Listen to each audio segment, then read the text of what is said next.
Good evening मेरे सही भाइयों को। तो चलिए आज आपका भाई आपके सामने एक और नई जानकारी लेके आया है। आप पूरा ब्लॉग देखिए, स्किप मत कीजिए। मैं बार बार कहता हूँ क्योंकि स्किप करते हो तो आपको जानकारी नहीं मिलती। और मेरे भाई मेरे को फोन करते हैं कि भाई ये तो मैंने सुना ही नहीं था, उनको जानकारी नहीं होती हो। फिर भी थोड़ा सा वीडियो देख के फोन मत लगाइए, पूरा वीडियो देखिए, आपके डाउट क्लियर होंगे। तो चलिए वीडियो शुरू करने से पहले आपसे एक रिक्वेस्ट करता हूं कि मेरा जो डिस्क्रिप्शन में व्हाट्सएप का लिंक दिया हुआ है वो प्लीज ज्वाइन कीजिए, ठीक है। अगर ज्वाइन करोगे तो जो मेरे पास लेटेस्ट अपडेट आ रही है, मतलब क्रोएशिया के बारे में, जॉब्स आ रही हैं क्रोएशिया के बारे में जो मैं अप्लाई करवाता हूँ सभी के लिए, वो आप अप्लाई कर सकते हो। तो चलिए ज़्यादा समय ना खराब करते हुए वीडियो की शुरुआत करते हैं। तो सबसे पहले मैं आज एक बहुत ही इम्पोर्टेंट जानकारी जो लेके आया हूँ वो है एयरलाइन के बारे में। जब हम फ्लाइट लेते हैं तो कौन सी फ्लाइट हमें लेनी चाहिए और कौन सी नहीं, वो क्रोएशिया के बारे में है। जो भाई इंडिया से क्रोएशिया जा रहा है, ज़ाग्रेब में उनकी कैपिटल है, जो वहाँ पे वो लैंड हो रहा है, तो यहाँ से कौन सी फ्लाइट उसको अच्छी रहेगी, सूटेबल रहेगी।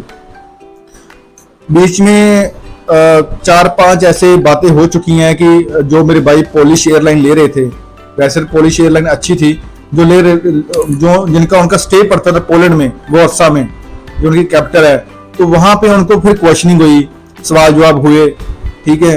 कुछ को तो कहते हैं कि 1-2 बंदे थे जिनको डिपोर्ट किया गया पोलैंड से, क्योंकि वॉर्सा से उन्हें ज़ाग्रेब जाना था और वो पता नहीं क्या दिक्कत आई क्या नहीं आई, सुनने में आया वो डिपोर्ट हो गए हैं।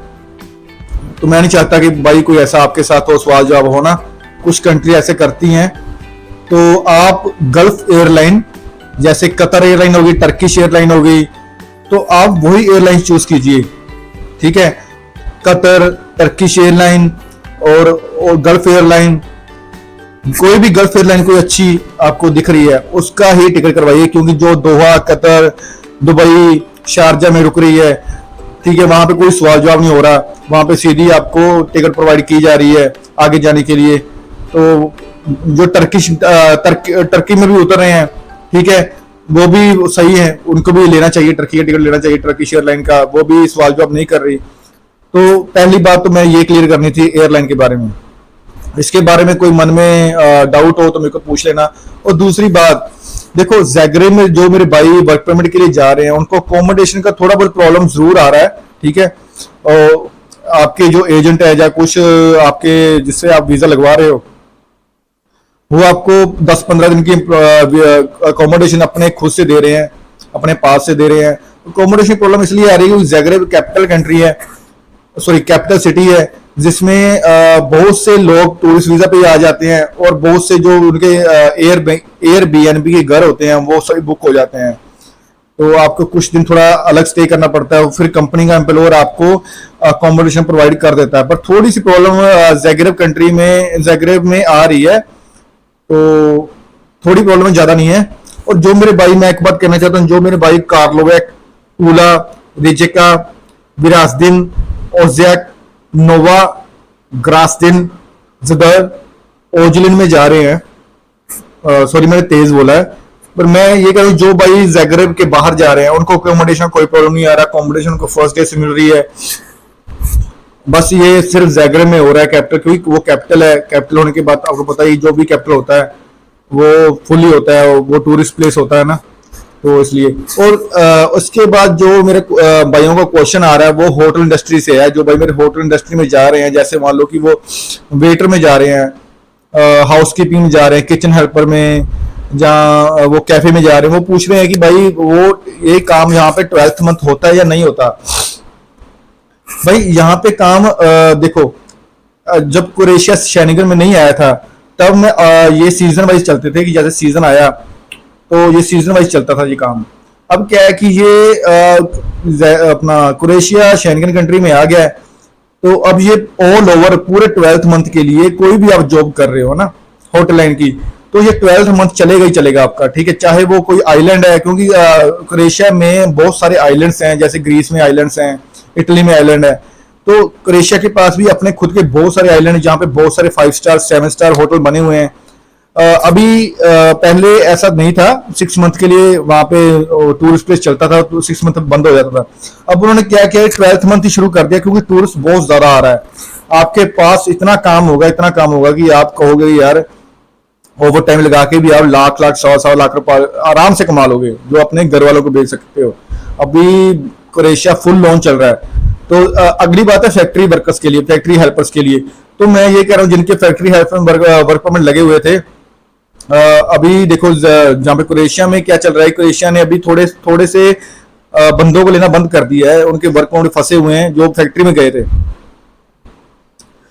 क्योंकि उन्होंने सरकार ने कहा है कि जो फैक्ट्री के वर्कर होंगे वो क्रोएशियन होंगे या रशियन होंगे, है ना, और उनको अपनी लैंग्वेज में अपनी लैंग्वेज वाले बंदे चाहिए, जो वो फैक्ट्री का काम अच्छे से जानते हो और उनका वो काम बढ़ सके आगे, क्योंकि वो हाई स्पीड वाला काम है। हमारे बंदे जाते ही काम सीखना, हमारे सीख के काम कर सकते हैं, बल्कि जाते ही काम, वो ऐसा नहीं है कि जाते ही वो काम करना शुरू कर देंगे या कुछ ऐसा वैसा है, ट्रेंड हो जाएंगे। तो क्रोएशियन और रशियन लोग ज्यादा ट्रेंड होते हैं, जो स्लोवाकियन लोग ज्यादा ट्रेंड होते हैं, वो उनको लेते हैं, ठीक है। अभी इसलिए उनके वर्क परमिट फंसे हुए हैं, वर्क परमिट नहीं आ रहे। और बाइक डिलीवरी के वर्क परमिट इसलिए फंसे थे क्योंकि जून में छुट्टियां चल रही थी और जुलाई के 10 तारीख को छुट्टियां खत्म होने वाली है। समर वेकेशन भाई लोगों खत्म होने वाला है, आपके लिए बहुत अच्छी खुशखबरी है।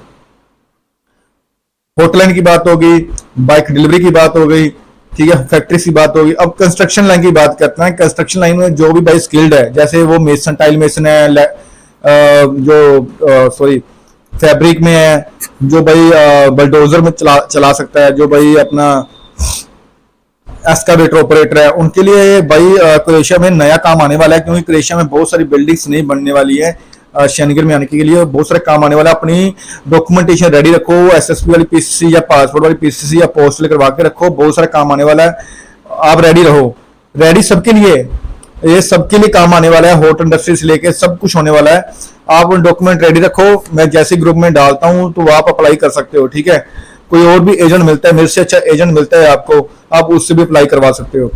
कोई भी क्वेश्चन हो, कोई भी आप, अगर मान लो इंडिया से आपका वीजा आ गया तभी भी क्वेश्चन है, अगर वीजा नहीं आ रहा, कोई भी क्वेश्चन हो मेरे को एनी टाइम फोन कर सकते हो, ठीक है।